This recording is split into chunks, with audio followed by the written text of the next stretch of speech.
Spaghetti. SDPN, the Steve Dangle Podcast, with your hosts, Steve Dangle, Adam Wilde, and Jesse Blake. Let's go! Here is how today is going to go. We're going to talk about an announcement that the show has. Another one. Yeah, another one. And this is a good one. I say the show, it's the network. The network's got a huge announcement, and we're really excited about this. It should be really fun, and it involves good things for you. Wow. It is not another show, although there are more shows coming. I know people have been asking. There are more shows coming. Nothing imminent on that, but we're talking about a full-blown different way of consuming all SDPN content and buying SDPN type things.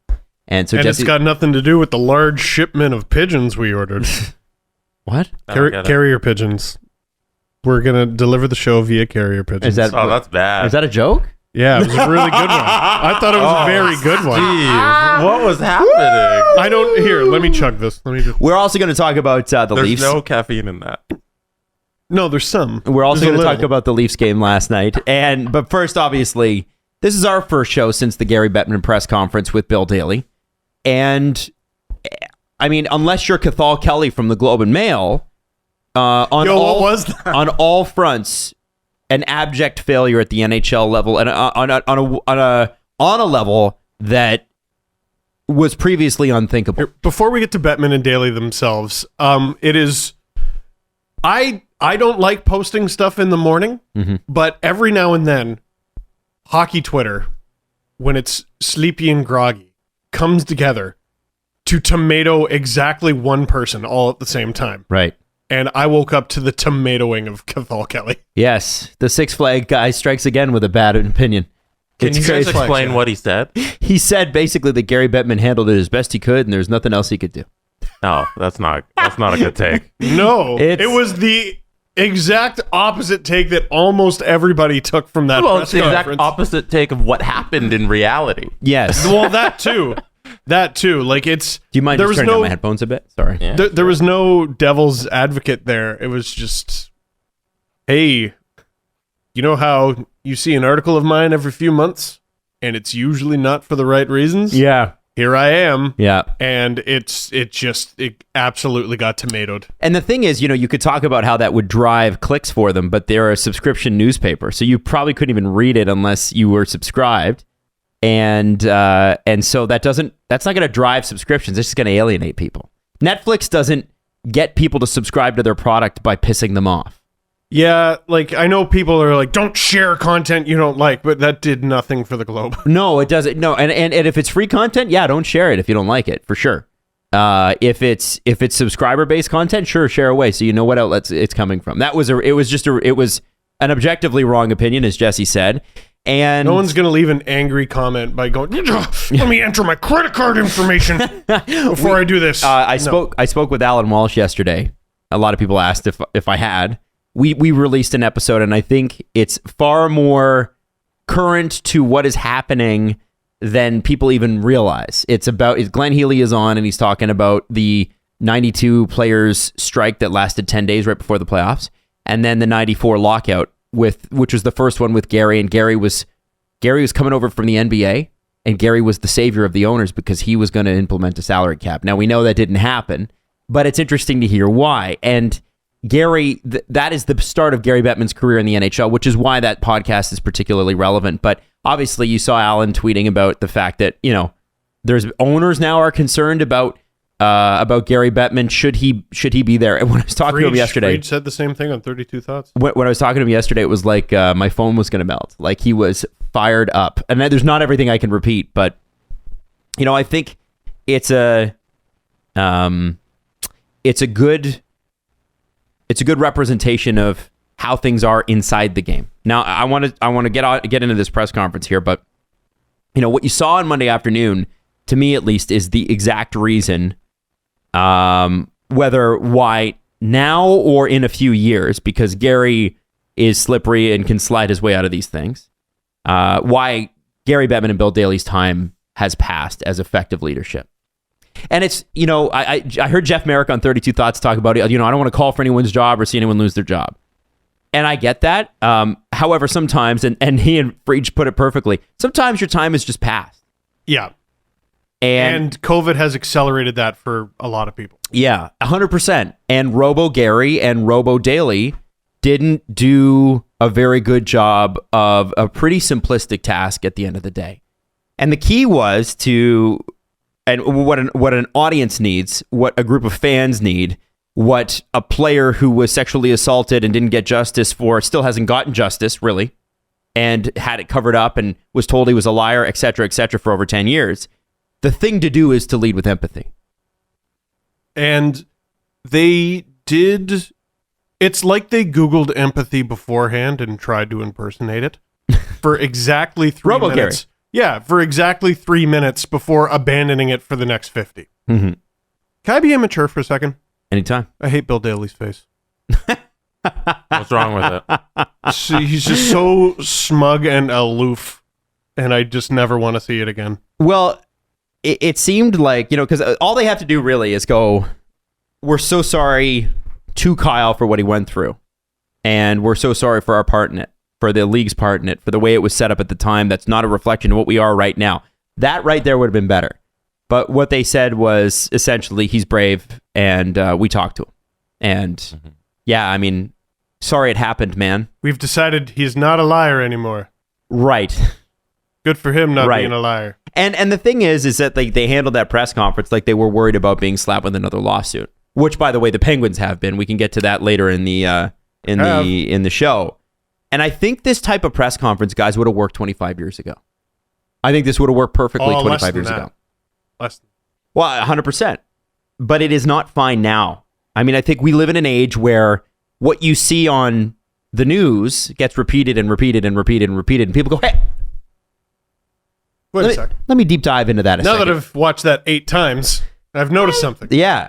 And the word and the demands of the job has changed, and there's a saying for this, and it's called emotional intelligence. Oh, thank you, Adam. God bless. They don't have a lick of it.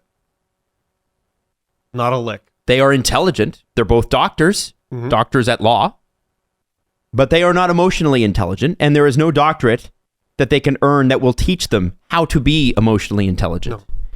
No. The commissioner is the PR dartboard for owners. We know that. Sure.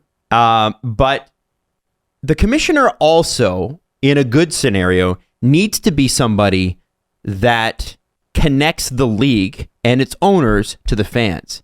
The NHL ownership groups and Gary Bettman and Bill Daly have lost track of that. And they lost track of that a long time ago. That's why they get booed every Stanley Cup, right?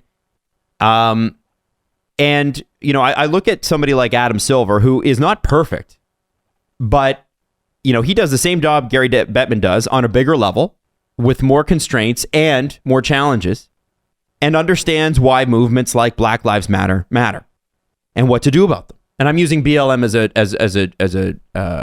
an example. You can point to many different things. How long has the WNBA been around? I mean, David Stern was on that. There is so much about hockey that Gary Bettman and Bill Daly could and can do, but they can't do it because they're not capable of it. Yeah, Adam Silver does not always get it right. Does not. But generally speaking, when he walks into a room, your feeling is not, ugh. Right. And it would be the way I see Gary Bettman and Bill Daly in the emotional intelligence arena is how I would see Steve or me or Jesse suiting up for the Toronto Maple Leafs tomorrow night. We would be ill-equipped for the job. Is that fair? Yeah. Very fair. We'd probably fall on our face. Which is exactly what happened. And here's the thing. What I saw from the press conference, undoubtedly you've seen the clips. Undoubtedly you've seen the replays, and you know what happened to Rick Westhead, and you know what we'll talk about all that. But before we really get into it, I need you to know this. Gary Bettman, Bill Daly, and the people that work for them are frozen stiff right now. Yeah. Not because they're scared, but because they don't know what to do. And I know there's a lot of owners out there who would probably love to see Gary fall on his sword. And I would caution audiences from, if that happens, being too worked up or going, you know what, we got him. Because remember, the people that hired him are still there. Yeah. And they are the ones that really need to affect change. So you could be calling for Gary Bettman's job. I am suggesting that time has passed him whether or not he loses it now or later. But I will say to this, I don't know that that changes anything. Owners are more than happy to let somebody else take the fall for them. That's the joy of having money, is people do that. And in this particular case, it would be awfully expensive to make Gary Bettman go away, but what's that to the owners? And frankly, he is actually not equipped to do this job at this level anymore. It's true. I mean, we saw it. He's objectively not there. No. We talked about this in a different context before the show started. We are less than a month into this season. Mm-hmm. I don't know how a lot of people involved are going to survive. I really don't. Like, a lot of people are emotionally exhausted from the last year and a half, 2 years.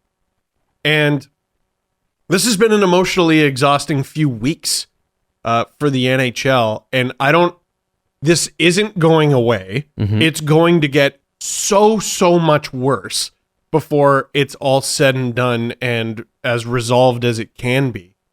How do Bill Daly and Gary Bettman make it to the end of the season? It's going to be so painfully uncomfortable. And like, imagine firing the commissioner mid-season and the chaos that could potentially cause. Mm-hmm. So it's his time, and yet it can't be. What the hell do you do with that? Mm-hmm. What on earth do you do with that situation? Can I ask you guys something that my therapist asked me? Oh, let's go. You ready? I had it yesterday too. Hit me. One of the things that I struggled with when I started really going back to therapy last year, hardcore, was explaining how I felt. Feelings were harder for me to articulate. You keep a thought diary? And a feeling is a one-word thing. Okay? Feeling is a one-word thing. So that's what I wanted. That's how I want to set this up. You watch the press conference. I haven't seen it front to back, but I've seen all the major highlights and read everything. So Jesse, you listened to it on the way home. How did you feel listening to it? In one word? Well, I'm not more than a word, but you know what I mean. Okay. You know what I mean. I don't know. My takeaway from it was that it was a hostile environment because the media could sense what Daly and Bettman were delivering, and it wasn't compassion and it wasn't empathy towards Kyle Beach. And immediately when that happened, when they were like, okay, this is our lawyer press conference, the media who were on that Zoom call reacted appropriately in that they challenged these guys and they came back at them. And that's the exact opposite of what the intention was for Bill Daly. They wanted to shut it down. Because, they wanted to just come out there and do their lawyer speak and have everything kind of clean and cut, and then we move on from this, because that's all they want to do. And they got the exact opposite reaction because everybody could see through it because, like you said, they don't have the emotional intelligence to react to something this serious. So when our last show ended, we were... the press conference had just started. Yep. We went upstairs and we were reading some of the quotes, and I'm already seeing tweets from Mike Stevens and Greg Wyshynski. Rick Westhead's been on here a long time and he hasn't gotten a question. Yep. And then you and I turned it on in our car. And how far into your drive was it when I want to know what the moment was like, because you heard this live, when you heard Pierre LeBrun say, I think my colleague Rick Westhead needs to get in here. I was shocked. Like, it literally, it made me jump a little because I was like, whoa, I didn't expect somebody to do that on a Zoom call. Like, like I said, the media, they were doing everything that people wanted them to do. So I got to give all the credit to all the reporters that were in that call because they asked the questions and they acted appropriately. The way the fans are feeling right now, the way everybody who should have, who is reacting appropriately to what happened to Kyle Beach, the way we want to scream at Bettman and Daly and the entire Blackhawks organization for how they let this individual down, the reporters reflected that in that Zoom call, and all credit to them. Like Pierre, especially when he hopped in and was like, hey, what the hell? Why isn't Rick getting a question? I know you want to move on. No, I don't. Sorry, I don't. Actually, I want to re-ask the question. Oh, okay. Well, sorry. I wanted to contextualize Pierre LeBrun when it comes to everyone wants to know what the actual hierarchy is. That's the head of the table with all hockey reporters and writers. That's the head of the table. And it meant something that someone spoke up. It meant more that it was him. So my question to both of you again, because neither of you have answered it yet. Okay. And I'm not trying to be a jerk, but I want to know how you felt. Tell me how you felt. I know what happened. Overall? How did you feel? Overall from No, when you're in the car, you're listening to the thing, your human emotional reaction. they can't help themselves. No, how do you feel though? I know what's happening with them, and this is what's so interesting. Are you angry? Are you upset? Are you disappointed? Are you what wording would you use to describe how it felt in your gut? You do go to therapy because I'm describing thoughts and you're asking for emotion. Exactly. Anger. Jesse. I guess disappointment is the correct word because for Kyle Beach, because this isn't what you want in the end. I think that's what I was feeling most in that moment. Can I tell you how I felt? Sure. Apathy. Yeah. Disconnected. And the reason I bring that up is everybody's reaction to this is going to be different. You're going to have that. Jesse's going to have his. I'm going to have mine.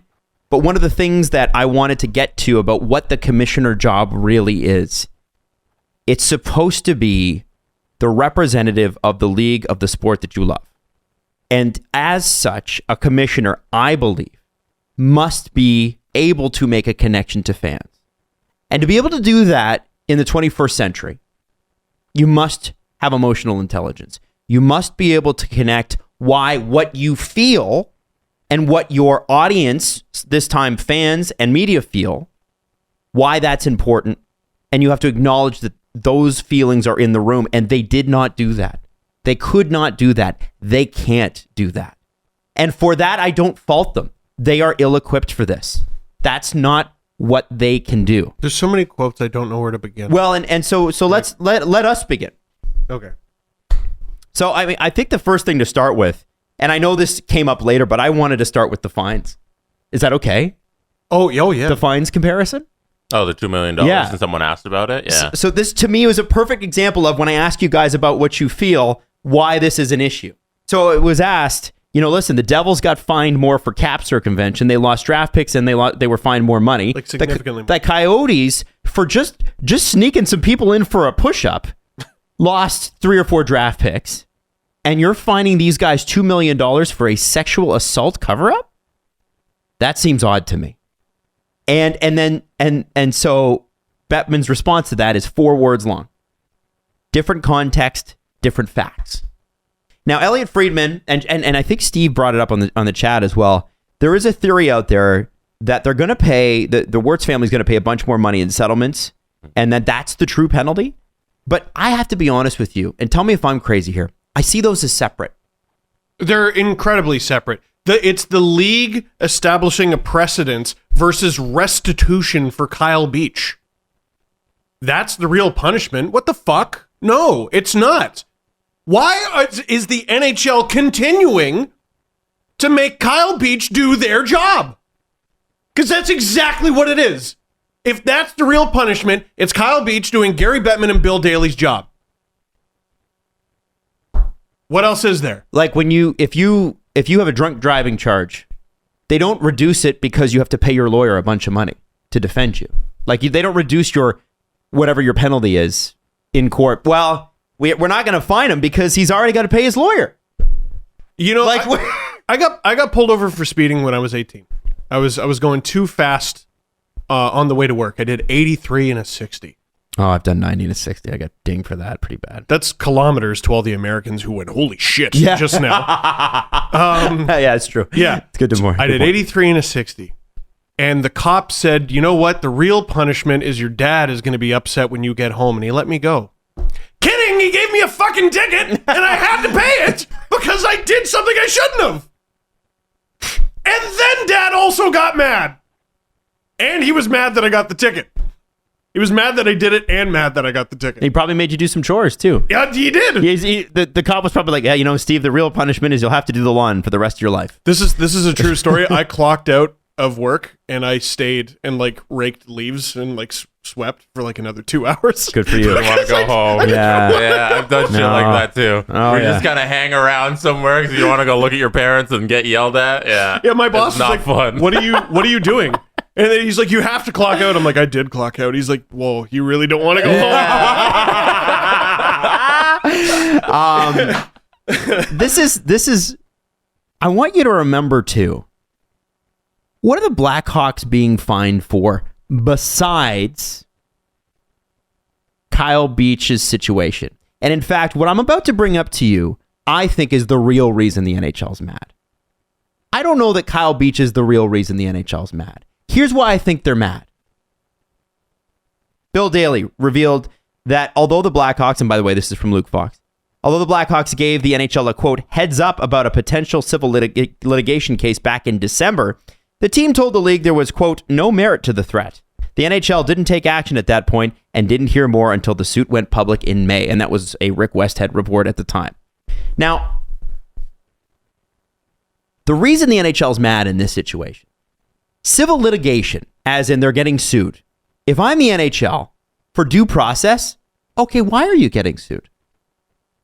Right. And then they've assured the NHL that there's no merit to the claim, which it turns out was baseless, by the way. Yeah.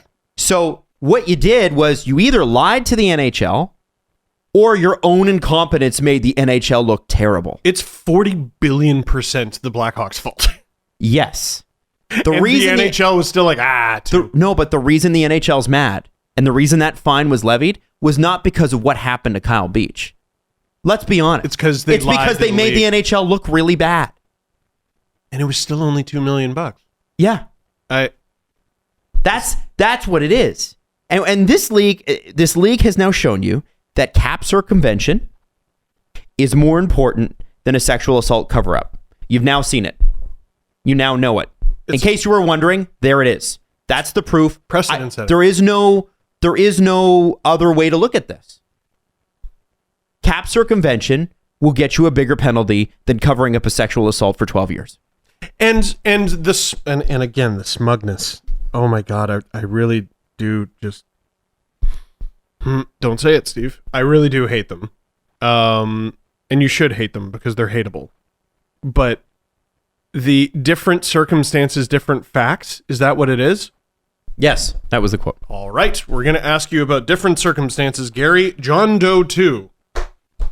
And that was Rick asked him about John Doe 2 and potentially getting restitution for him and some help for him. And strangely, Rick didn't have the facts. I need to know more. I need to know more about that. That was one of the questions you asked me to pull. Do you want me to play it? Please play it. I can definitely do that. Like, that's something you literally could have crammed for that, Gary. You could have read some shit last night, and you didn't even do that because you suck. Give me one moment. Keep talking. He sucks. He smells. Bill Daly smells. I hate the both of them. Sorry, I don't know how much time I have to fill. I hate them both. I have a suggestion at that answer, by the way. I think there's more to that answer than you think. Interesting. So let's hear it once Jesse gets it queued, because I actually think I really want you to listen to the question, and I really want you to listen to this answer. Thank Chris. Next question comes from Rick Westhead of TSN. Go ahead, Rick.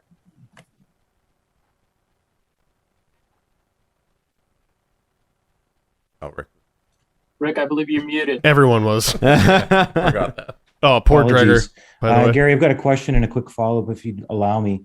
I understand in your call with Kyle Beach and his attorney on Saturday that you assured them that Kyle and his family would have counseling for as long as is needed because of this. And I wonder if right now you're publicly willing to make the same commitment to the boy who was abused by Brad Aldrich in 2013 and to his family.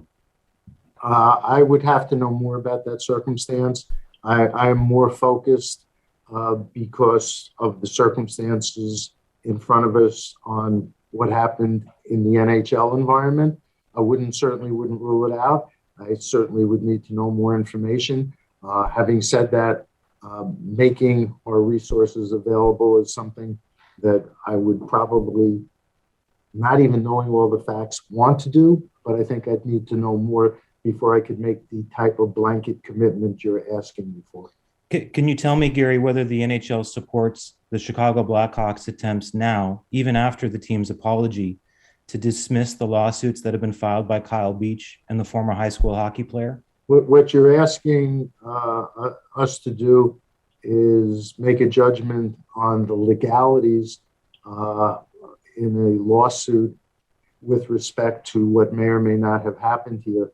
And I don't think it's appropriate for me to comment on whether or not the lawsuit has merit, which is really what you're asking me to do. I did hear Danny Wirtz say on Tuesday that they would be interested in trying to resolve this and settle it, but whether or not they should be proceeding with their legal options and determine ultimately under the legal standards whether or not this is a meritorious lawsuit, that's for the lawyers involved to decide.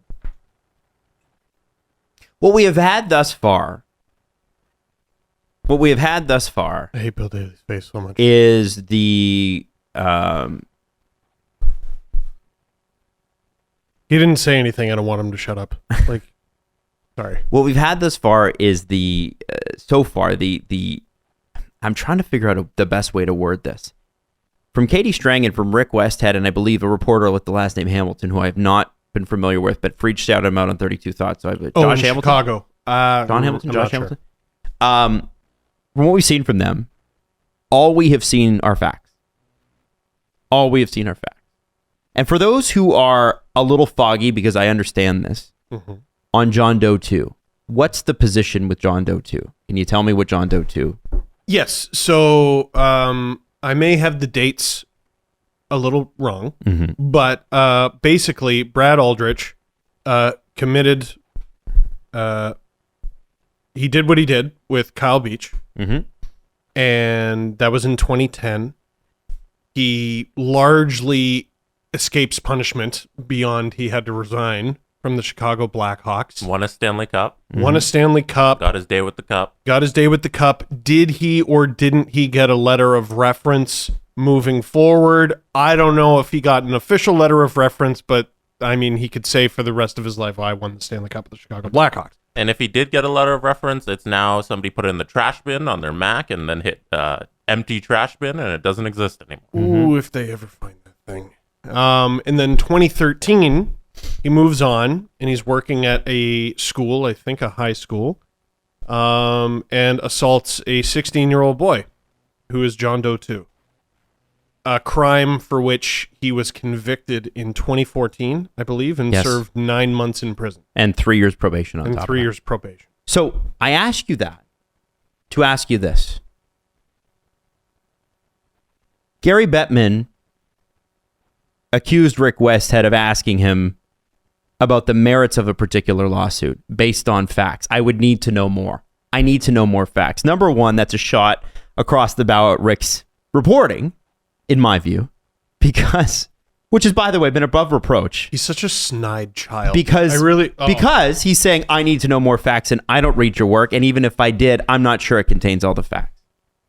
Number two. I don't read your work, but I'm going to freeze you out for 46 minutes. Number two. Fuck you. Let us not forget that John Doe 2 and the bravery John Doe 2 showed by coming forward and explaining what happened, going to his parents, all of these things. And by the way, the family's been horrendously negatively affected by that. I don't know if that's how much out there that is. Yeah. By doing all that, we have a factual basis that was proven in court and punishment was administered and adjudicated, was it not? Mm-hmm. He went to prison. So if Confirmed guilty. If I am the commissioner of the NHL,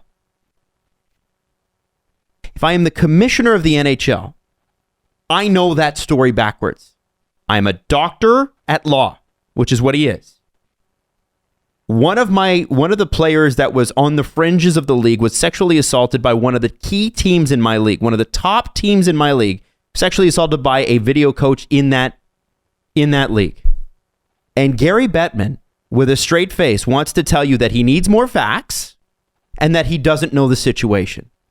So one of the two answers are true here. Gross incompetence, or he's lying. And this is the hard part for me. It's the same thing that, when people talked about Bergevin. Well, he didn't know he was absolved. No, he wasn't absolved. He just wasn't mentioned. He wasn't absolved. He wasn't exonerated. And he either knew and is in the same position as Cheveldayoff, which is a gray area, I think we can agree on. We'll get to that. Or he was grossly incompetent and was completely unaware of what was going on in the dressing room. Right. One of the two have to be true with Gary Bettman. Either you Either you didn't do your research on this lawsuit, which you maybe should, because it's an NHL team being sued over sexual assault. Because your NHL team didn't handle it properly and a kid was raped. So it's either that or you're just flat out fucking lying. I'm going to throw it out there that he, if it doesn't have to do with the National Hockey League, he doesn't fucking care. But it is. The Blackhawks are being sued.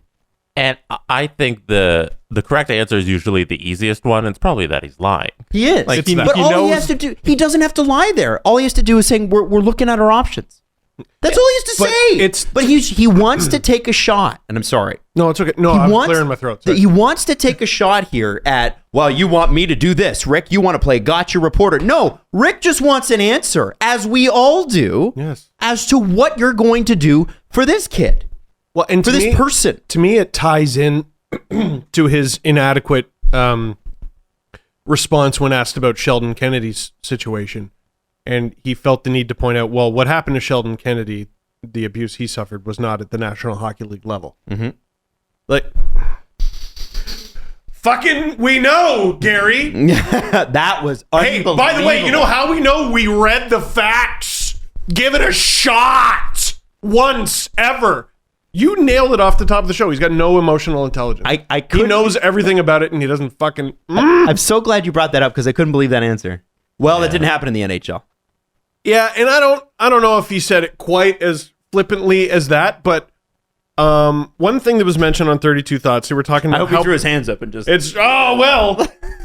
thing that was brought up on 32 Thoughts was how pissed off the sponsors are.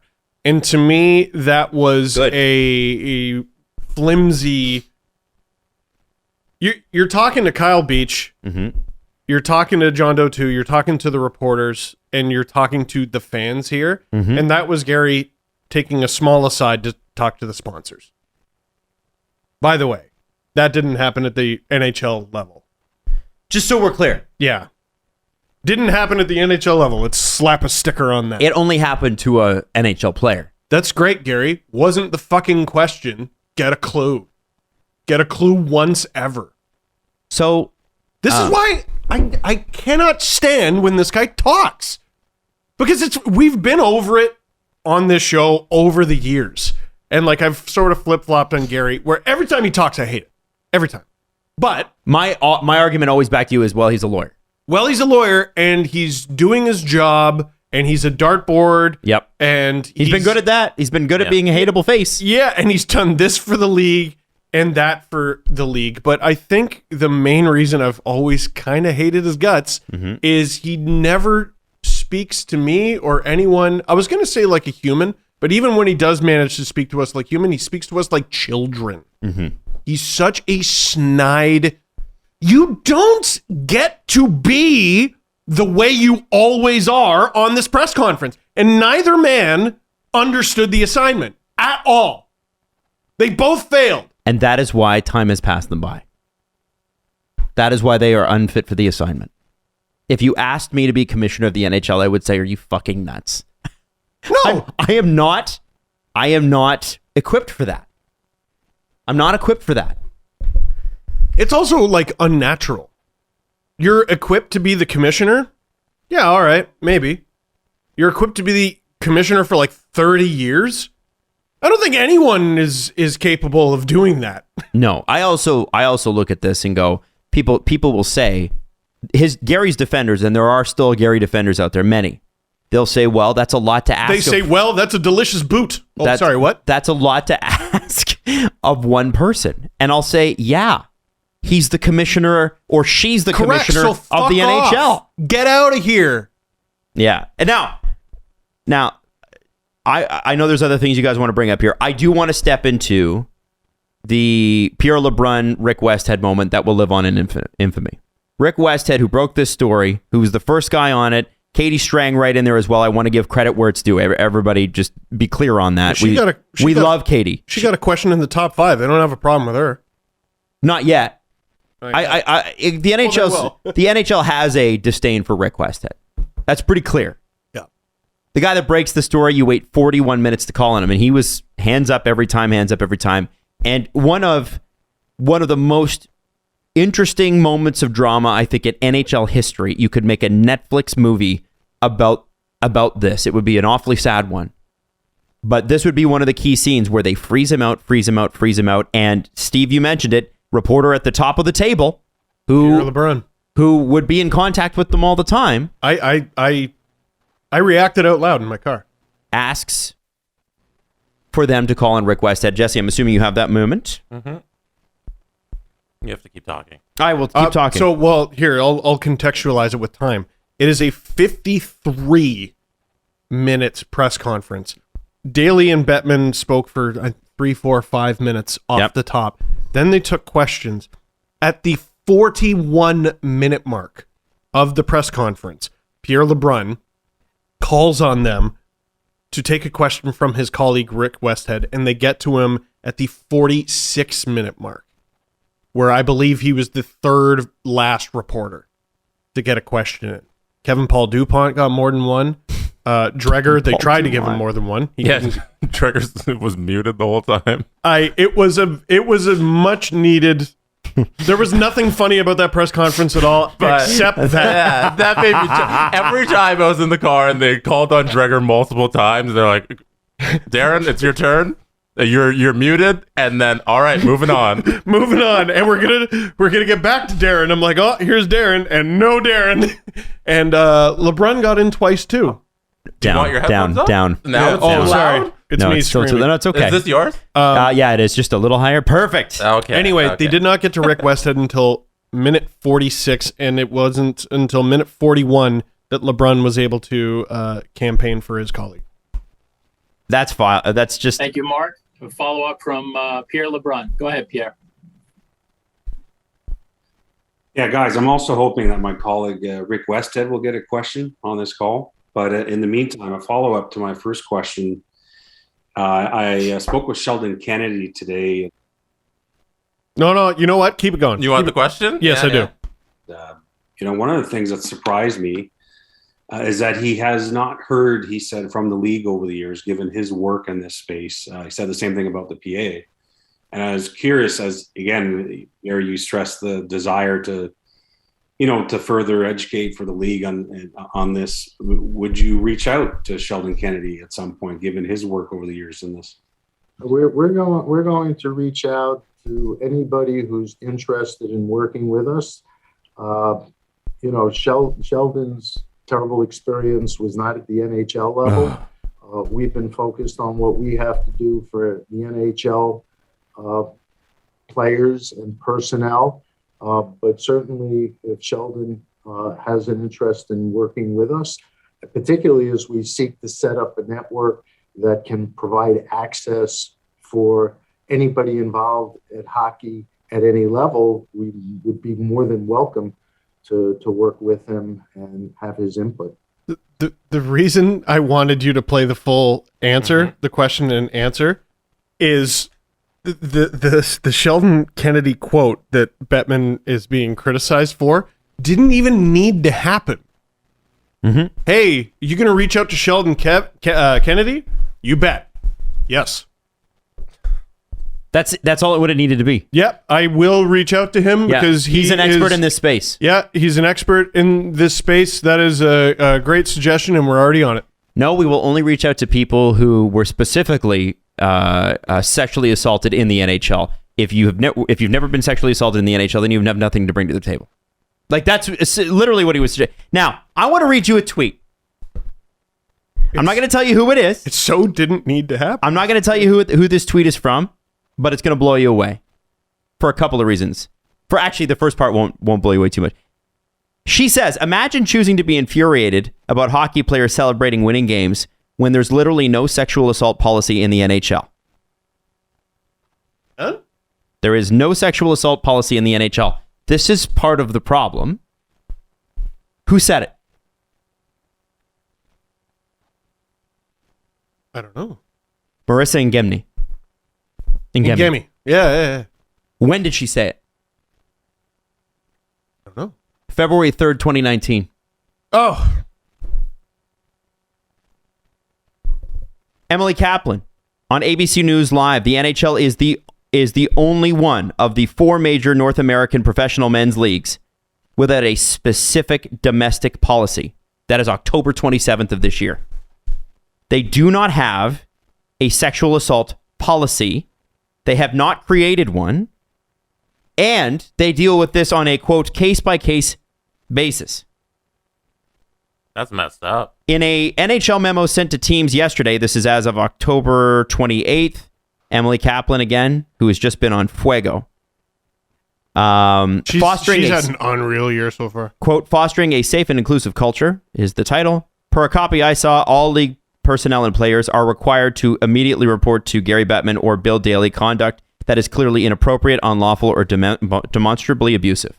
Now imagine you're a player and you've been abused and you watch that press conference.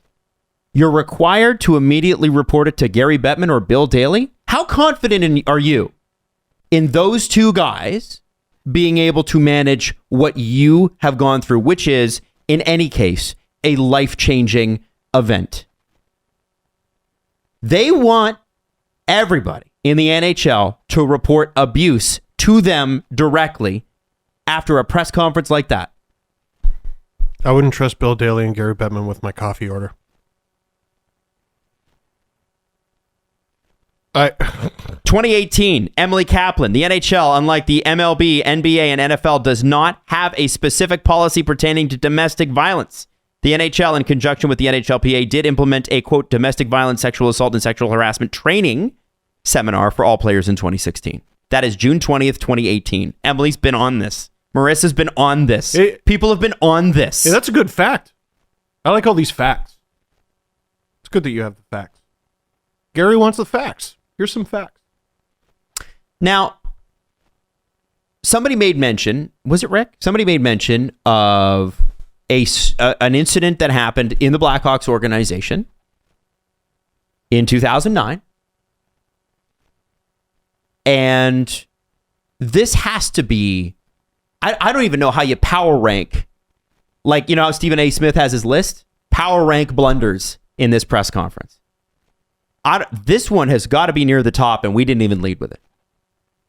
And that is Bill Daly speaking about how the Bill Peters investigation has now concluded 2 full years later. Jenner and Block took a couple months. The NHLers, they're now at 2 years later. And then Bill Daly has the balls to say, we've been in touch with Akeem Aliou's management to see about next steps, if in fact there are any. And immediately after, Akeem Aliou's representative comes out and says, that's news to me.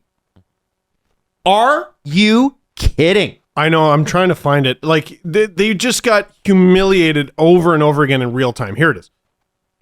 So Elliot Friedman with the tweet, league says investigation into Bill Peters is completed. We've been in touch with Akeem Aliou's representatives about next steps, if there are any, like you said.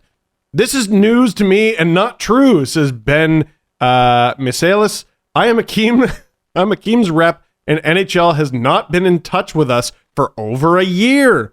Also, investigation was into broader issues of racism Akeem experienced in entire career in NHL and not limited to Peters. Witnesses we told them about haven't even been contacted. Which I thought was eerily similar to just a few days ago when we were talking about Bill Guerin and how Kevin Cheveldayoff is sort of a precedent-setting case for what could potentially be coming for Bill Guerin. Which is nothing. Well, and then later that night, though, Safe Sport, the Hockey News tweeted that Safe Sport concluded their investigation with Bill Guerin and everything was fine. And then Rick Westhead was like, but no. the complainant hasn't been interviewed by anybody.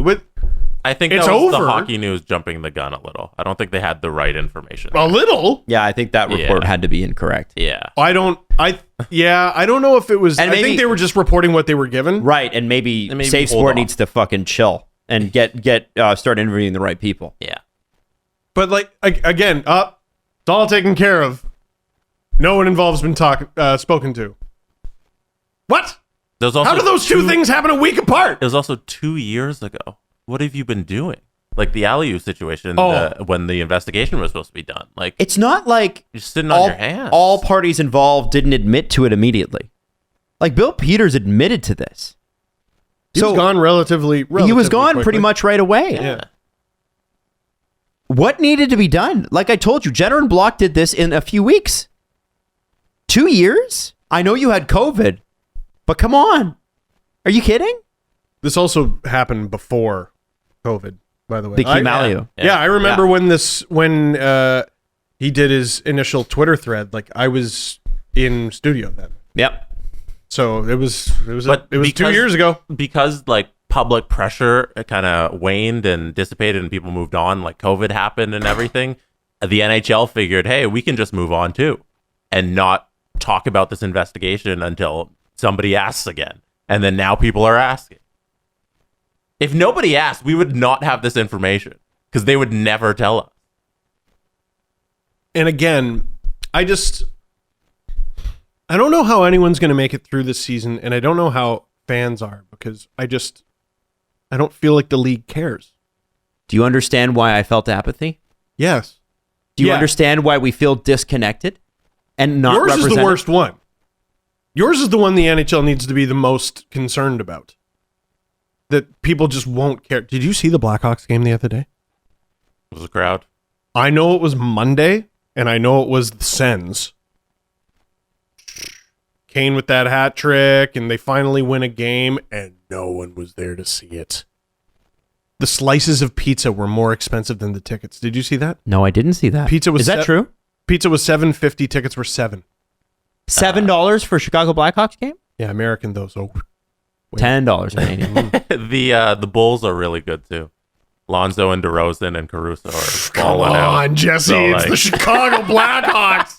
Come on. No, it's the Bulls. No. That's the reason that people aren't going to the Blackhawks game. Not anything we're talking about. DeMar DeRozan taking down the Blackhawks. Hero. Love him.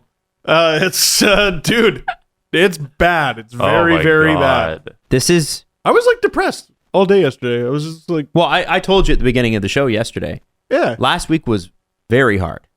Yeah. And I didn't live it. And it's just... Exactly. But it's just like, you know, when your whole life is hockey, it affects you a little differently. My wife was like, why are you so... Like, okay, it's a bad story. And I'm like, well, I kind of... Like, I read about it and listen to it and have to react to it, like, every day. And I'm sad. And I think a lot of hockey fans are sad, and that's not how you should feel when you think about a sport. Mm-hmm. Shouldn't feel sad. Rick made outside of losses. Rick made a great point during the first intermission of last night's game when they were talking about the case and everything, because the NHL said that they're going to continue their investigation and interview Kyle Beach and talk to him about it. And Rick said that they don't understand that doing all of these things and making Kyle talk about the situation over and over and over again is hurting him mentally. Like, this isn't good for him to relive the trauma over and over again. And even in that case where they're like, oh yeah, we want to talk to Kyle and we want to do all this, and they're like, he's like, they don't even understand that might be a bad thing. There's a whole area where they just don't understand how any of this should work. They don't understand. Yeah. They don't understand because they're not emotionally intelligent. Is there more? I think we probably can move on from the press conference because there's We lots. could do a whole show. We could do a whole show, but I think we hit the major points. But I need to hit something that I think is underreported. If you would go with me on this for a minute. I will indulge. I'm not sure if you saw this. I think it was lost in the shuffle, but Duncan Keith tripped and fell and stumbled on his own conscience. Now, first off, I want to give you the context here. Duncan Keith, who is a part of the system in Chicago that favored certain players over others, showed up in camp to Edmonton acting like he's been allowed to act his entire career this season, which is more important than everybody else. He's Mr. Character, Mr. Leadership. Edmonton media, the Oilers organization, they all touted his leadership skills and his character. Veteran presence, what they needed on the blue line. He shows up unvaccinated and then later told everyone he didn't know about the allegations brought forward by John Doe 1 in the lawsuit in May until he was filed. Now, why do I bring up unvaccinated? Well, let me come back to that. Okay. They ignored the unvaccinated thing in Edmonton, by the way, with, he'll get to it. He'll fly south, get the Johnson & Johnson. Well, no big deal. He's only going to miss the first week of camp. And then when he got it, it was, well, at least he got it. Yeah. And he missed the first 4 days, I think. 4 days of camp? I don't even know. And when the allegations were brought up, he, along with every Blackhawks player from that team still currently playing, said, yeah, we didn't know. And then the Oilers media said, yeah, he didn't know. What was he even going to do? Poor Duncan. And if he did know, he would have leadership at the problem. He would have done something. He's Duncan Keith, said the media. And I have to call this out because honestly, we all saw the video that was circulated. You all know who I'm talking about. And it's hard for me. I don't know what you don't know what I'm talking about. What you're talking about. Okay, I'm going to call them out. Gene Principe and Mark Spector put out a video. Oh, I didn't see that. And it's on Sportsnet. And it was, Duncan Keith he told us he didn't know. He would have done something. There's actually like a screenshot of it that's been circulated. I think the video has been taken down. I saw the screenshot. Yeah. I didn't see the video. No accountability, no pushback. They don't push him on it. Okay, well, he's Duncan Keith.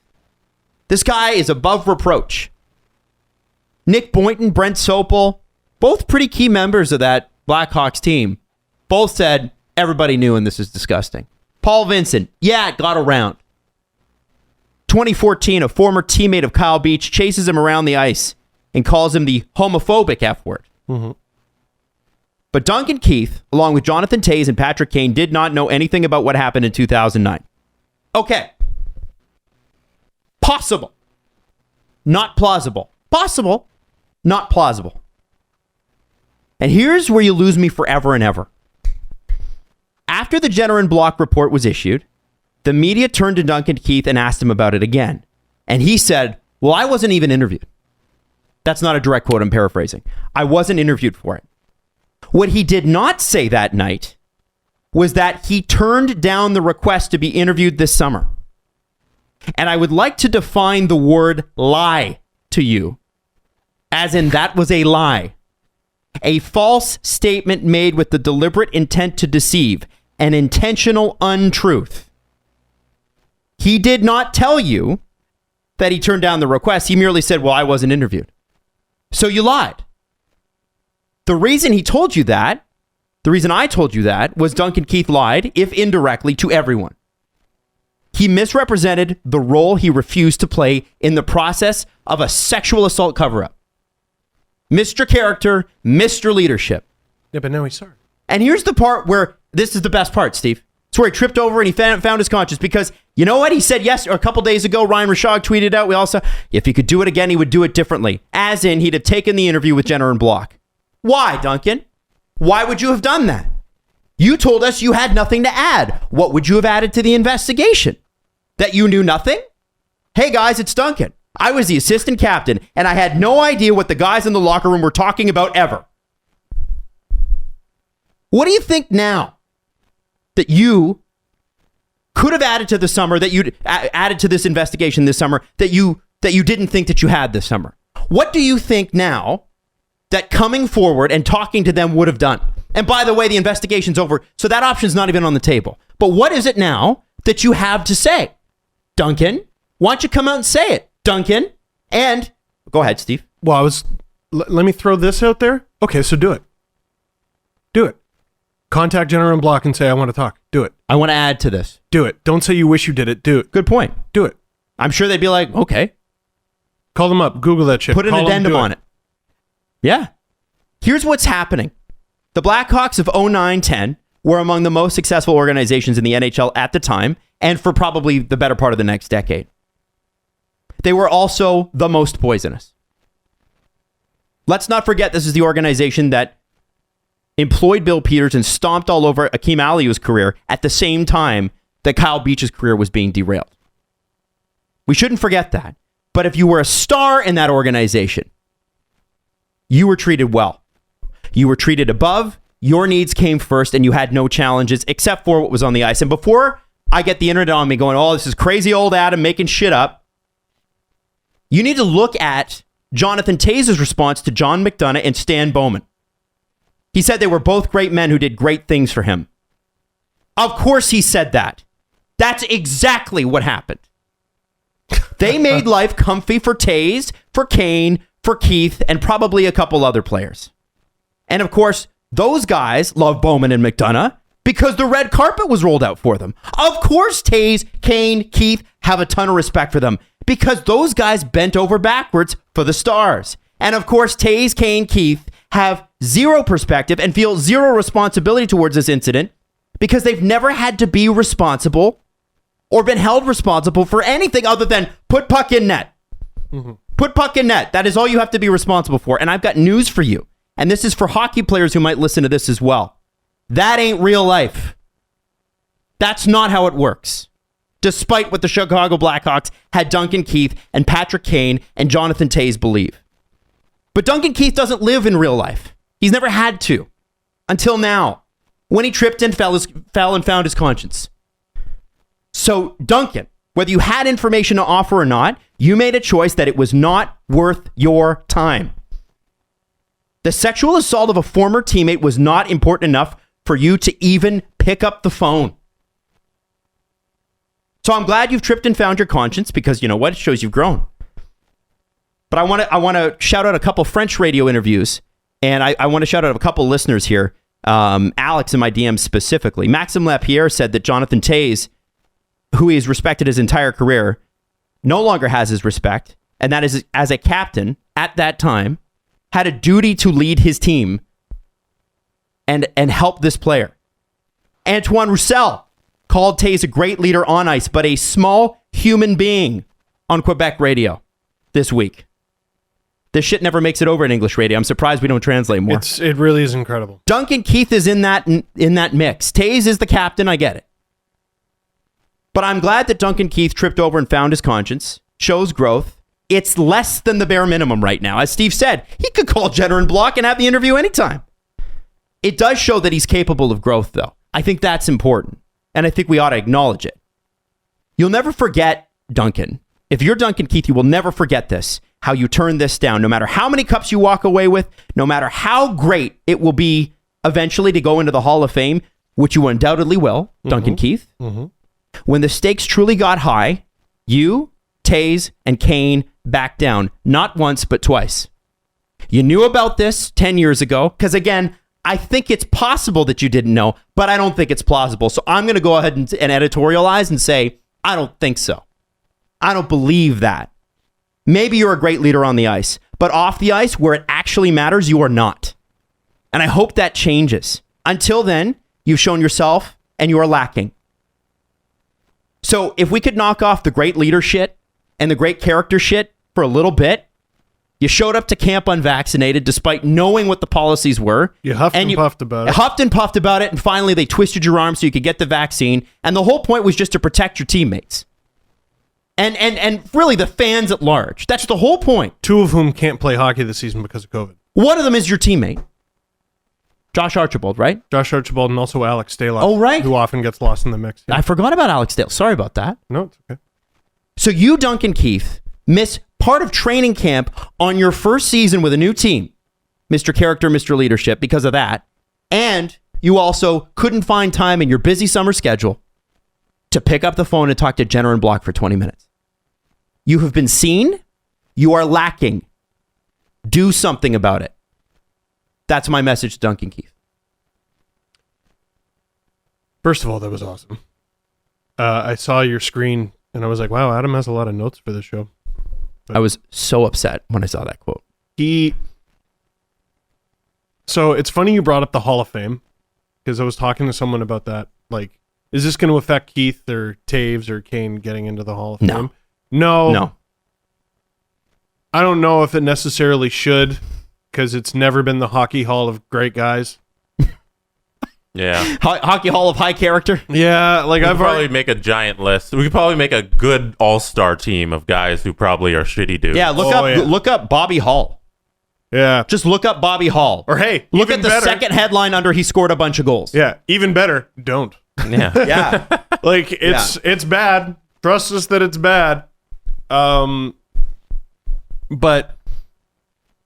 what I immediately went to when I saw him say, I wish I handled it differently, is it's not too late. So do it.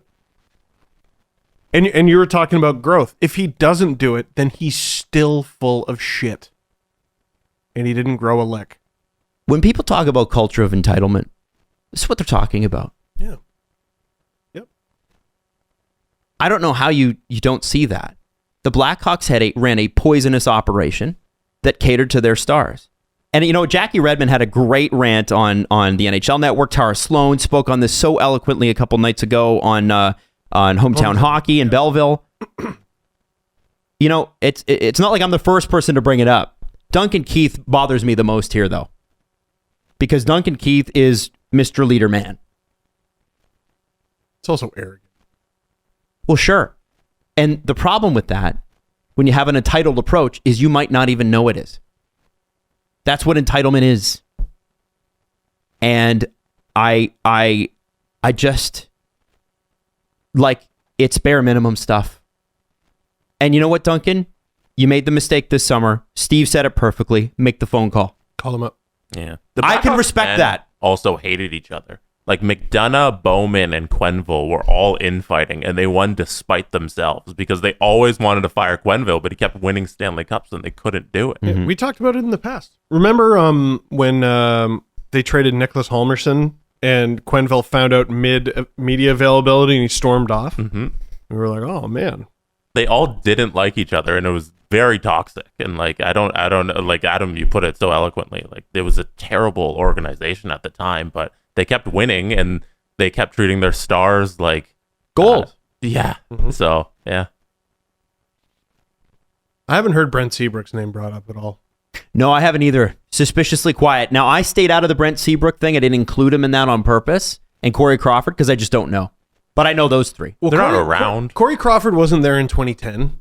He was in... Oh, that's right, because it was Niemi, right? Yeah, he might have been in the organization. I don't remember, but he wasn't with the Stanley Cup winning team. Yeah, okay, or he that's wasn't fair. On the Stanley Cup winning team. Seabrook was a major part of it. But Seabrook, like, whenever anyone goes, well, Taves was such a young captain at the time, and okay, but I keep going back to that penalty box moment, which has a different context now. When Taves was losing his cool in the penalty box, and Brent Seabrook goes over to him, and he pats him on the shoulder, because he was a leader.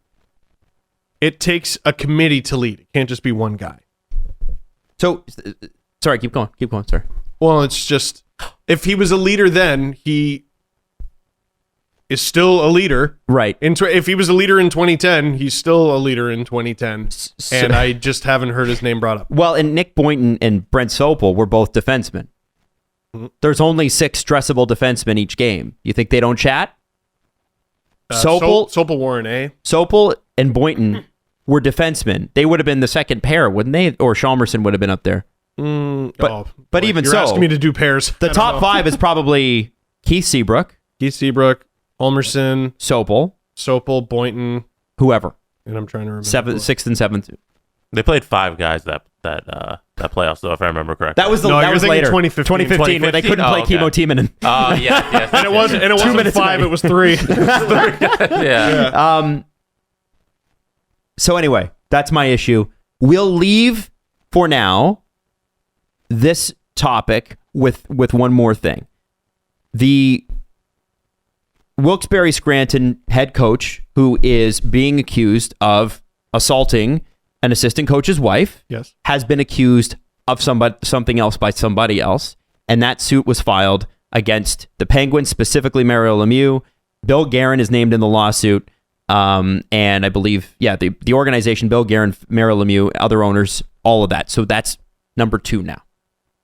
Number 2 in terms of lawsuits. And Guerin is next in line for a Stan Bowman spot with Hockey USA. Maybe.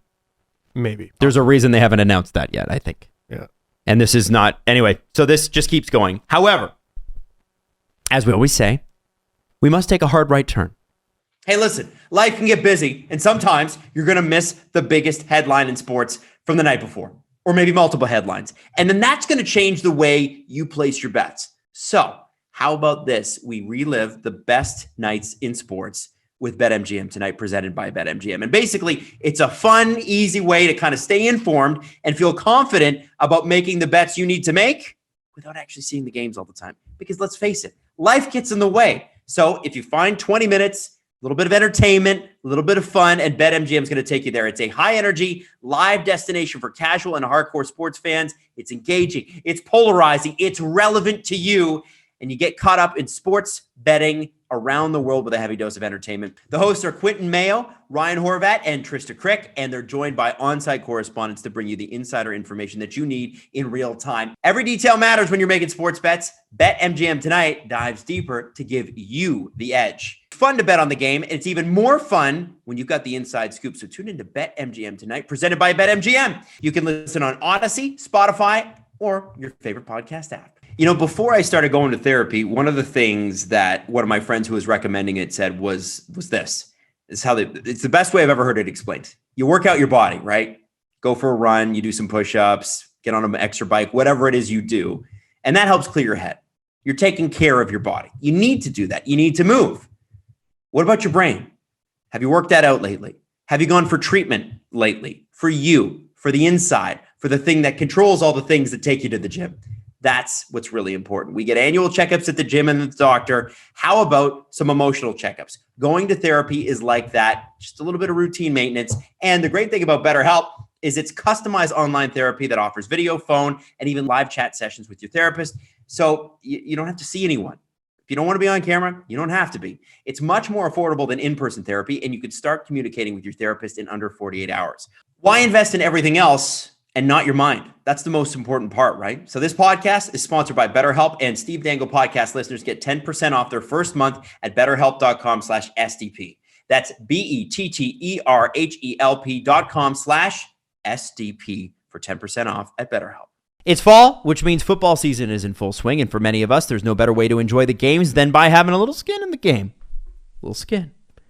Which is why BetMGM remains the exclusive betting partner of The Athletic. As a fan of The Athletic, you can bet $10 and win $150 plus a free 3-month subscription or extension to your subscription for people who are already subscribed, like moi, with The Athletic when you bet MGM and use the promo code. Just sign up at BetMGM.com and use the promo code TheAthleticPod at checkout. That's it. Got the special offer, the King of Sportsbook, $10 to win $150 plus 3 months free at The Athletic or a subscription extension. It's BetMGM.com using the promo code TheAthleticPod at checkout. It's a new customer offer. Visit BetMGM.com for all the terms and conditions. 21 years of age or older to wager. Arizona, Colorado, Washington, D.C., Indiana, Iowa, Michigan, New Jersey, Nevada, Pennsylvania, Tennessee, Virginia, and West Virginia only. Excludes Michigan disassociated persons. Please gamble responsibly. Gambling problem? Call 1-800-NEXT-STEP in Arizona, 1-800-522-4700 in Colorado, Washington, D.C., Nevada, Wyoming, and Virginia, 1-800-270-7117 for confidential help in Michigan, 1-800-GAMBLER in Maryland, New Jersey, Pennsylvania, and West Virginia, 1-800-BETS-OFF in Iowa. Call or text the Tennessee Red Line 800-889-9789 in Tennessee or call 1-800-9-WITH-IT in Indiana. For there is good news, and as much as it's hard to contrast what we just talked about with what happened last night, I would still like to talk about it because ultimately this still is a hockey podcast, and I like to talk about the fact that the Leafs had a game where Mitch Marner, William Nylander, and Austin Matthews scored all the goals. And looked great. Looked like they were having fun. Yeah. Sometimes it's funny. There were people chirping on Twitter, and it's like, well, they were playing the minor league affiliate of Vegas. Okay, fair, but the Leafs just lost to the Wilkes-Barre, Scranton, whatever Penguins last week. Sometimes it's good when the thing that should have happened does. Right. Yeah, they played the Sharks team that was had no rest. We're coming off a back-to-back, failed versus that. They played the Pittsburgh Penguins, who had no players, lost versus that. They play the Chicago Blackhawks, who are terrible, garbage, and we're down 2-0. Like they should win one of all those games, and now they won a game they should have won. Yeah, sometimes they should have annihilated Vegas, and then they did. And they did it. They steamrolled a team that they should have steamrolled. Yeah, how cool was that? Hooray! And I said it last show. They played from minute 1 to minute 60. Matthews amazing. Came out like first minute, just blazing. It was He's great amazing. Game. And Willie had the one that just missed over Leonard's glove hand. That was that in the first? That was in the first 2 minutes of the game. Yeah. It could have been 2 goals for Willie too. So 2 for Matthews, one for Marner, one for Nylander. And I have to say, we were tough on Mitch Marner in the playoffs last year. I think we've been a little less tough this season because we know that eventually he's going to score. I don't think there's a more satisfying goal I've ever seen, and I don't think I've ever been happier for a player to score not just the goal Mitch Marner scored, but how he scored it. Great goal. Oh, Jesus. It's him. That's a hat pick. That's him. It's him. It's him, and it looked like he had 1,000 mountains lifted off his shoulders. Just, happy. Looked like he was having fun. I can't remember He's got his new teeth. He's got his, yep. I can't remember if we had time to talk about it last show, but the game winner he scored against the team that they played most recently before Vegas. Who the hell was it? Detroit. The game winner that he scored against Detroit. Thank you. What are you counting as a game? He scored in like the middle of the third, and then Detroit scores. It ended up being the game winner. It wasn't like an overtime winner. No, but it's you know what it was though, was the insurance marker. Yes. And like that should be I iced the game. And he didn't even look happy to score it.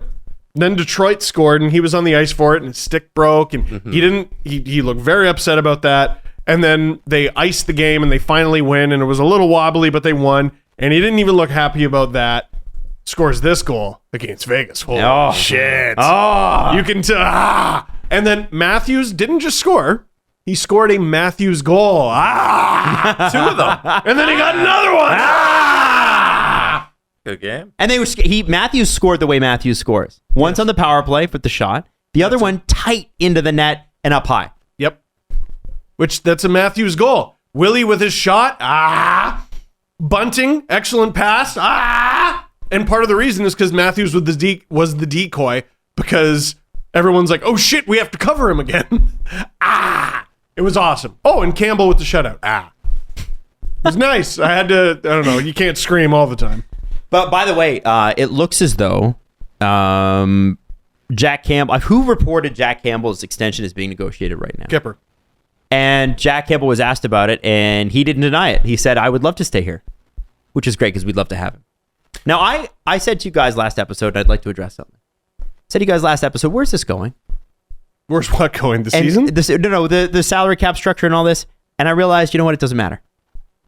If they play like this, I can enjoy this, and I'll just be along for the ride. So I am backing off that. If Jack Campbell signs for $20 million a year, fine, cool. Someone else's problem. It was an odd question because it was like game 10, and I know, where's the season going with the 70 games left? I think my thinking, it wasn't the season, it was beyond this season, right? And it was always about, the reason that they weren't playing well is they lose some key pieces because they're paying other players a lot of money. You know what I mean? Well, but listen, it's nice to see. I love it. And you got Kyle Dubas, you say to Kyle Dubas when you sign the Morgan Riley contract, like, well, then you got to get rid of guys. And he's like, I know. Yeah.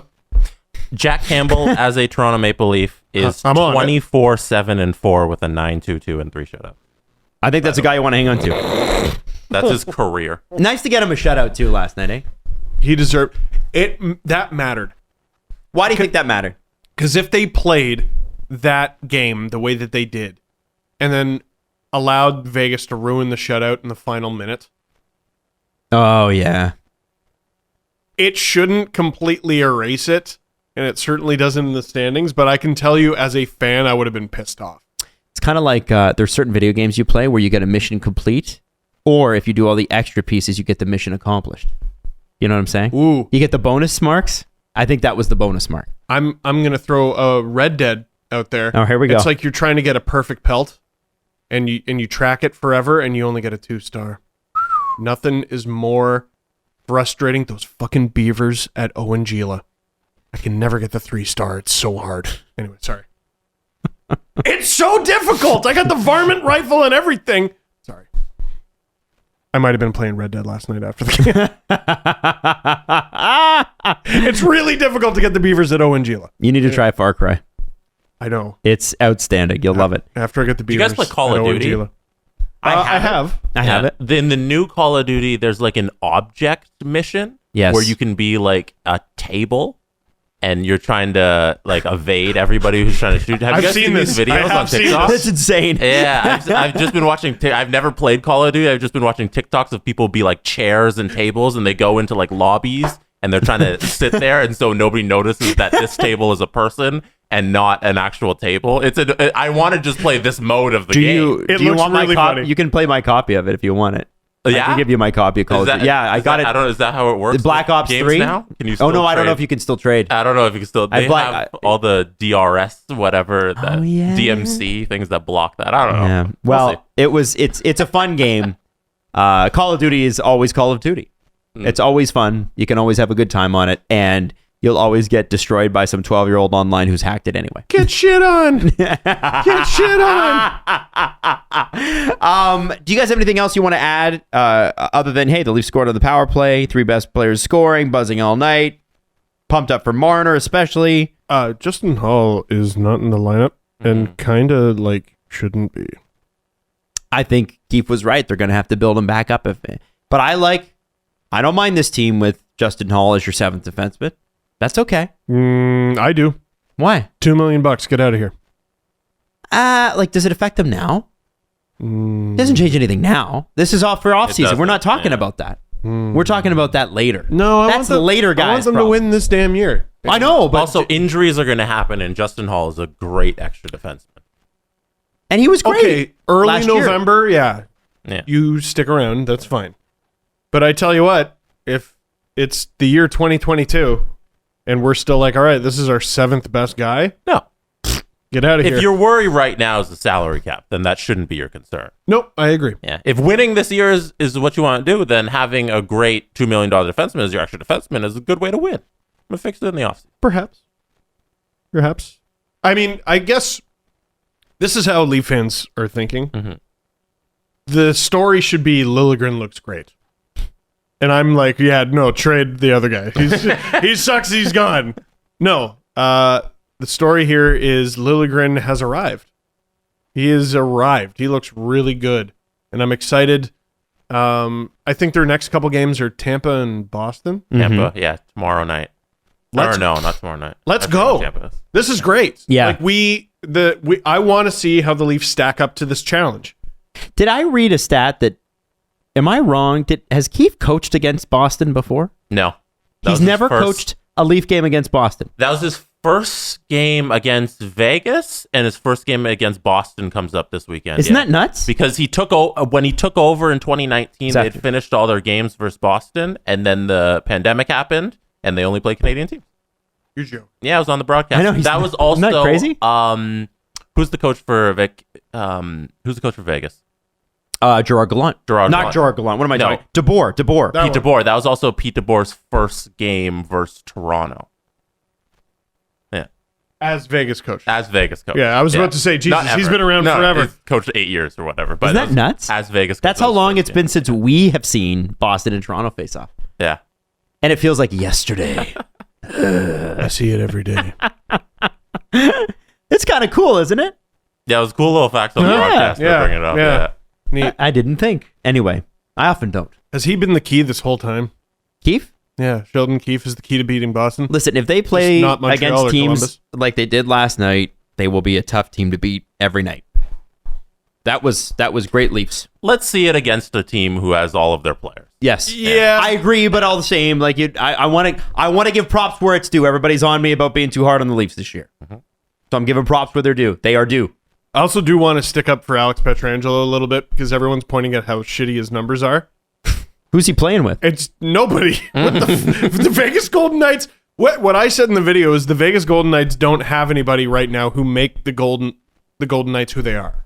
Right. Yes. They don't have any of the main Golden Knights except him. He's one of them. But dude, the team in front of them sucks. Well, he's trying to do everything out there. Yeah.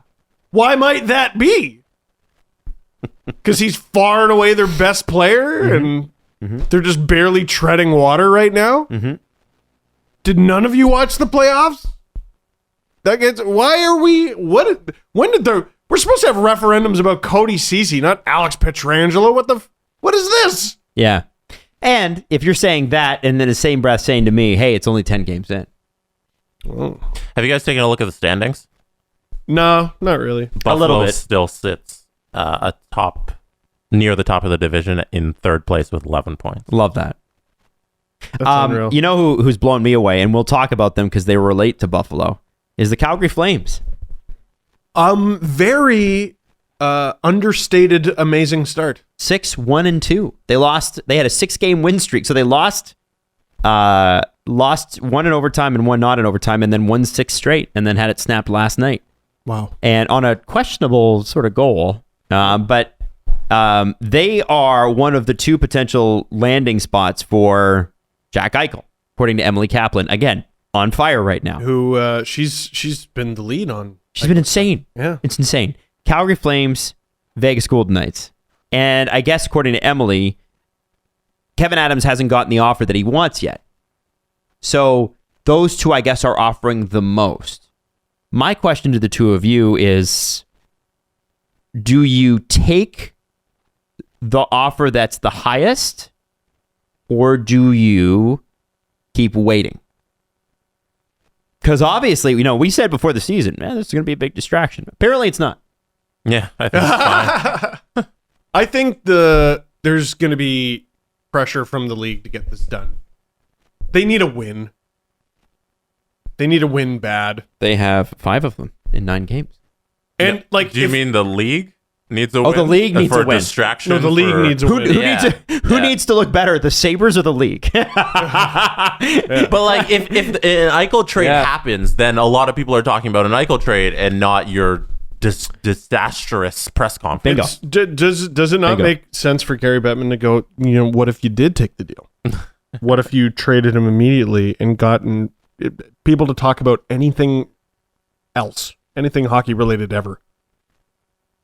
He wants it.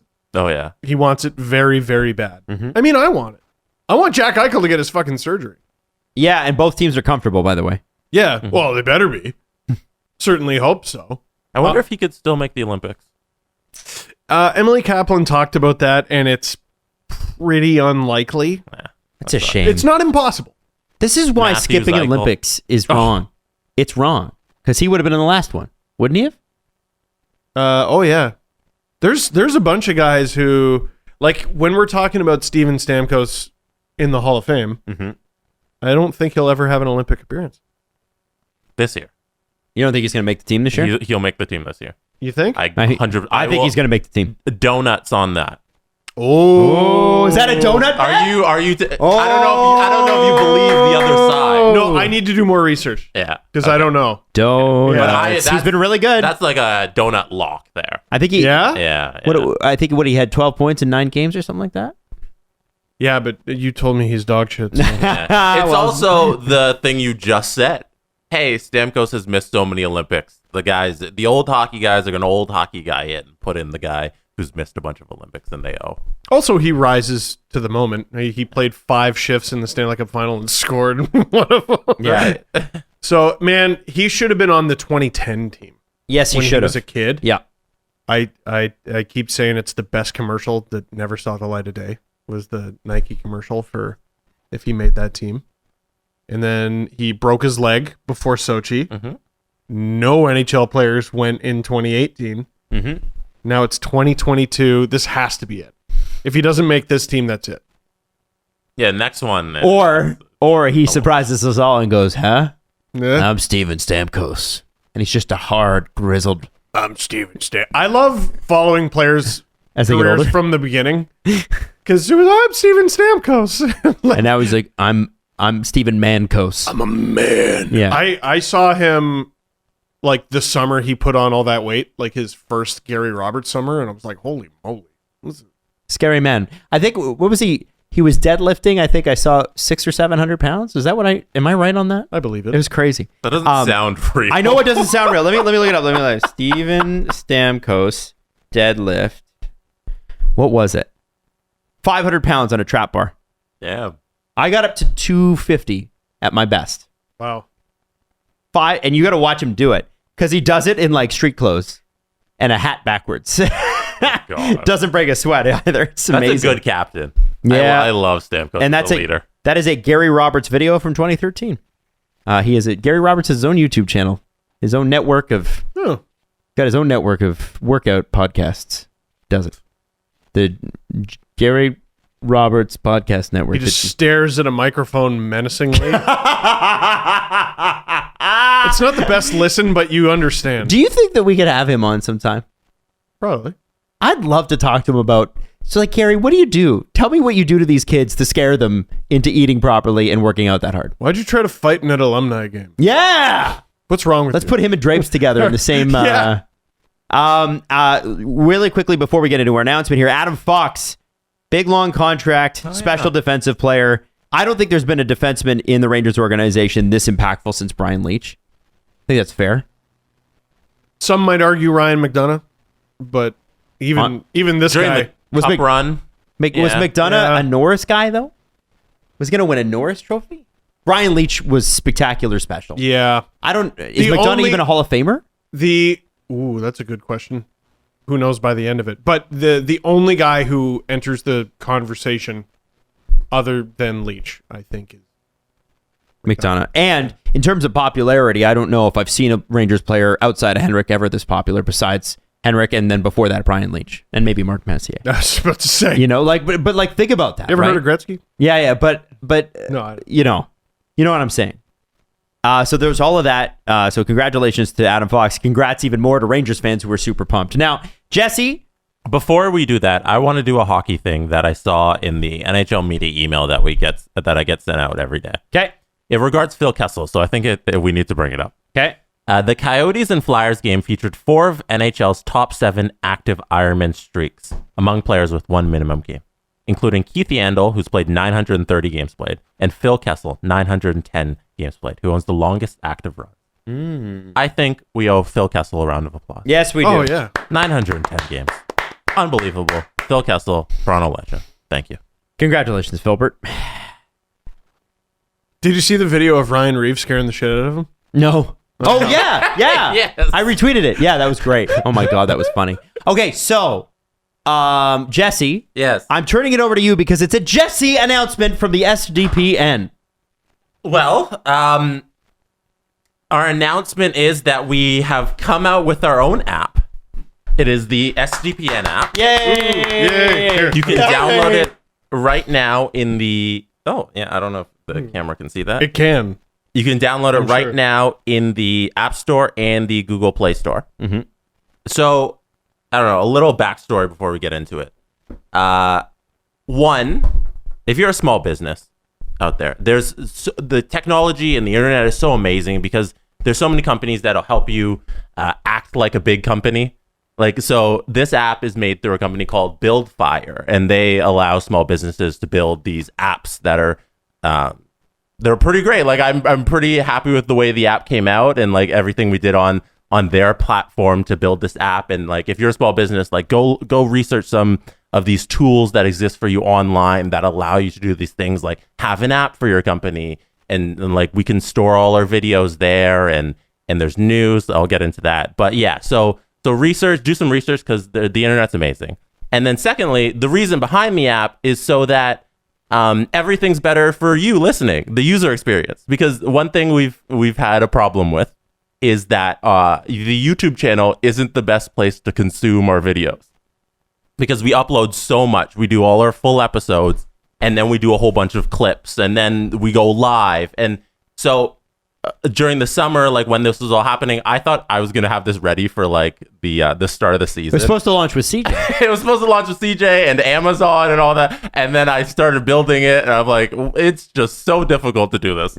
So I need a couple more weeks, and it turned out to be a month and a half. So we're finally here, but the user experience for you guys watching, because we're launching so many shows. We have 4 right now, 4-ish if depending on how you're counting. If you count Game Over, 5 shows. We have 5 shows. And then, but you can't subscribe to notifications on a YouTube channel because you'll be bombarded all the time. So most people turn off the notifications when you subscribe. You also don't have to turn it off. You can always leave it on. Yeah, you can always leave it on. Leave it on too. Yeah. But so now with the app, all of our shows are in one place, audio and the video. And if you want to subscribe to each individual show, you can. and it's set up through our RSS feeds on the podcast. So if you listen to Agent Provocateur, once somebody uploads the audio and the episode is live, it just pumps it out right through the app, and you get a notification to your phone that there's a new episode for that show. If the Steve Dangle podcast, once we upload today's podcast, it just bloops to the app and it tells you, hey, it'll beep to your phone. There's a new podcast, Steve Dangle podcast. It bloops and it beeps? It bloops and it bleeps. So it's not me sitting there bugging you with notifications to your phone. It's just automatically when a show goes up, you get a notification. And then now you can see all of our shows and whichever shows you like, because we're going to be adding so many more eventually down the line. Now there's a place where they can all live. And yeah, so the whole point of the app is for the user experience. And on the app, you find all the shows. Plus there is a news feed. So on the news feed, I've created an aggregate of the top stories from each major sport. So it's not, we don't create our own news. We don't have writers yet. We don't have writers yet. It's down the line. But so right now on our app, you can find news from around the sporting world from every major internet outlet. If you want to go to hockey news, you'll find all of the major hockey outlets. And then just aggregated, we don't control it. It just comes up as they're posted on these different sites. You can find one location on our app. I'm looking at it here: hockey, basketball, football, baseball, soccer, golf, tennis, and motorsport, and MMA. Yes, and that includes, like, it's not just NHL content. The hockey news is hockey from the women's side and hockey from the men's side. It's just hockey news. Same with the basketball. Same with tennis and golf and all the other news we provide there. So we have a news channel there as well. Plus, we launched this new cool thing. It's called SDPN Radio, and it's our archive of shows, because the podcast is 8 years old. We have a lot of shows. Yeah. So I threw them all into a radio player, and now all of our shows just play on loop 24/7. And you can tune in live. And you don't know what you're getting. I don't know what's coming up next. It's on shuffle. So it's just all of our shows. It's a live radio feed. And if you want to tune in, you can just listen to whatever episode's playing at the time. It's a really cool thing, because I was going through some of the old episodes, and like in there is at the end of 2019, we did a whole bunch of predictions and best ofs. And I can't wait for those to pop up for people who are listening, because like you'll see what we thought of what's going to happen in the next decade, or like our look back of that year of the Leafs. And I picked a lot of our like highlight episodes that a lot of people haven't heard. So just like a lot of the long running bits, like the Smart Insider Man episode is plugged in there a couple times, so it'll come more often in the feed. Oh, that's cool. Yeah. So people who don't know the inside jokes that have taken place for 5 years, just tune into SBN Radio. You might hear a good little bit from 5 years ago, and you might enjoy it. So yeah, you can tune that in anytime, and it works just like you're playing music from your phone. So you can close the app and you'll get the radio playing. Plus, I'm hoping in the next month or so, when Game Over goes live on YouTube, it will also go to SDPN Radio.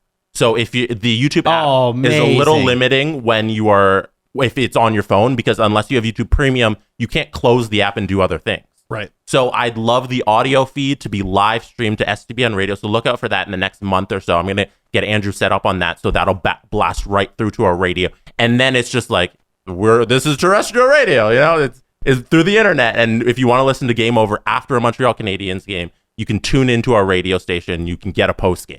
So that'll be coming in the next few months. That's a new feature. And then the last thing about the app, so we have the all of our content, radio, we have the news, and then we have a new shop. So we have sdpnshop.ca.store. What's there? Is that actually what it is? No, it's not okay. .store. sdpnshop.ca. We launched a brand new shop today. A whole bunch of new merch. For the first time ever, we have a whole CJ Show collection. Ooh. We have Game Over. We have a new Game Over logo. I'm going to change the album art too, because I love this little guy. I did a little clip art thingy with him. So we have a new Game Over logo with a bunch our little of merch. Game Over alien. Yeah, I love him. He's so cute. You need to name him. Yeah, I haven't. You know what? We should have a competition to name him. Yeah, we can do it on our Discord. Yeah. It's a great idea. So we have some Game Over merch. We have some new SDPN merch. for our live stream and like for the podcast. We have a new Dangle Navy alt logo, so we have a new crest. We have a CJ hoodie that just says Coburg. Yeah. So and it's CJ with Coburg in the background. Yeah, so we have official CJ Coburg merch. I haven't seen that yet. And then so good. And obviously, Let me pull it up. Julian calls him Big Money CJ. So there's a Bitcoin labeled Big Money CJ. Love that. Thing with Julian and CJ's face Hold on, on I'm it, which gonna I pull it up on the love, screen, so love. Anybody watching can see. Oh my god, it's so good, like so ridiculous. Oh my god, Jesse, that's Okay, yeah. So anybody watching, you can see it right now. Go to SDPNshop.ca. You can see all of our new merch there and the whole CJ collection. Yeah, so that's our Coburg. Coburg hoodie. I want that hoodie so bad. Yeah, that hoodie. I want that hoodie too. Yo, straight up this summer, we're gonna have CJ do like a top 5 special episode of places to go in Coburg, and I'm gonna make Julian do it in Montreal. Julian and Andrew can do it in Montreal, and as we add more people across the country, we'll have everybody do it because I think we need to have things like that in the summer where it's like, hey, come see my city, and having him do Coburg would be perfect. I like the stick tap shirt too. Yeah, the Coburg mug. Yeah, the Coburg mug and the Coburg tote are my favorite. You know, because it feels so kitschy. You know, you go into I envisioned it like you went into a gift shop in Coburg. 100%. Yes. And there's a tote bag with CJ on it. Oh, That's I what love I that. envisioned this merch to be. So yeah, we can get that on our site, sdpnshop.ca. I'm gonna get some Jesse pants. I also want to get a Julian baseball T-shirt. Yeah, we got a little Julian's got Julian's some own merch face now. And like there's just so much happening here that's very exciting, and you know, it's kind of fun. The great stuff, the great thing is like the actual track pants, the ones that I bought that say Dangle Navy on them. Those are the only track pants I wear now. I have Roots ones, I have other ones, and it's because they're Champion and I don't get too hot in them, but just hot enough to keep the old leggies warm. You know, it's just I don't know, I was like gonna go to the store and like buy hoodies and stuff like that, and I'm like, why would I go to the store? We make buy some all our really own good shit. hoodies. Yeah, we do. Yeah. We do. It's great. And there is an Adams History Corner long sleeve shirt. Oh. And I just want to throw that out there. So if you feel like, and it comes in black heather, navy, maroon, red, heather deep teal, athletic heather, white. If your name is Heather, this is the shirt for you. I like your mug. Your mug's a good mug. Which one is that? So if you go to the mugs and bottles section, the one with your face on it, the big one of you smiling. You like that one, That's a good mug. That fits. There's some good stuff, and actually, I really like the other thing I love is the phone accessories. The Crab People SDPN phones. There's socks. I'm wearing there's those computer socks right stickers. There's actually a framed poster. Yeah, the SDPN. I'm gonna get the phone case too. Need to get the phone case. Do you have the phone case? Mrs. Dangle has one. Yeah. Does she really? I need one. This is the one that came with my new. She has the '90s logo phone case, right? Yeah. Yeah, that's a good one. Yeah. Oh yeah, you see all the purchases too. I do. I got them beeped to my phone. That's sometimes. right. Yeah. So anyway, sorry. Yes. Adam. Yes. How impressive is Jesse? Extremely impressive. Well, we're not done. I don't want to focus on that. Oh, I would like to. No, do you want to do the website? Yeah, do the website. Because you haven't even done that yet. Because we haven't done that yet. That's the last thing was I updated the site a bit. So now the site's kind of like, it's a destination. You can do stuff on the site. You can get all our news. On the homepage, we got a little ticker of just the new content from all of our shows. It's all right there. So you can find it whenever there's a new episode, plus links to the app, links to our Twitch, to get all your shows. You can watch it right from our site. And then, yeah, we got a couple teasers on there. If you go check out, if you're watching the video right now, you'll see the teasers for the upcoming shows that might be coming up. But if you're listening, go visit the site and you get an exclusive thing there. Plus, please subscribe to our email list. We send out discount codes and you get this information before everyone else. I'm getting there. Steve's pointing at something. I didn't know we had those yet. You get the information before anyone else if you're on our email list. So please subscribe. And then the last thing I will hit on, if you guys will let me, is when you go to sdpn.ca/donate, we have a new thing there. We have 3 trading cards. It's the first edition of these trading cards.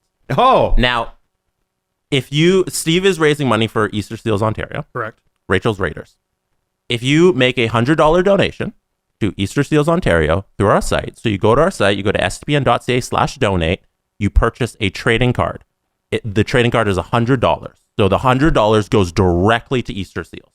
That's it. It's gone. We don't make money off it. Actually, we lose money off of this endeavor. I was about to say.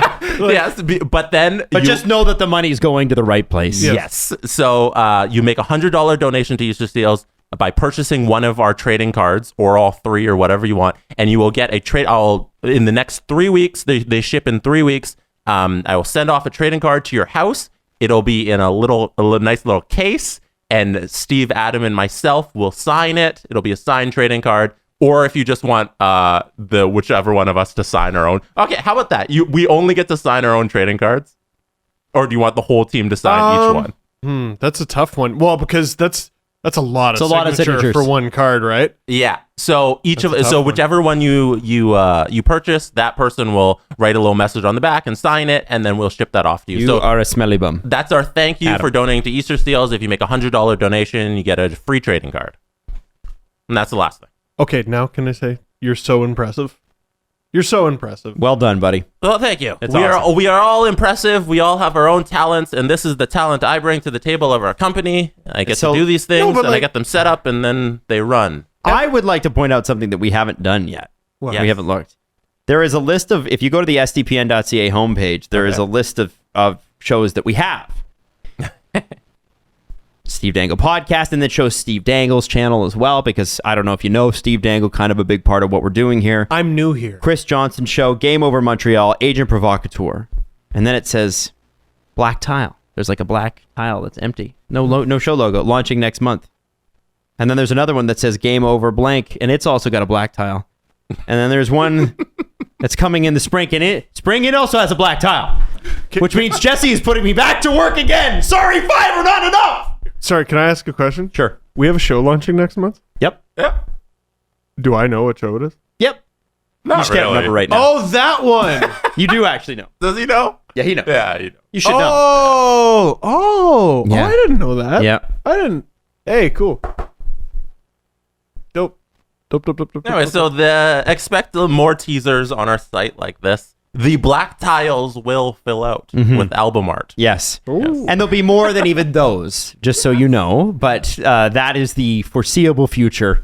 There's lots to do. And we just want to say, while we have you, thank you. Thank you for the support.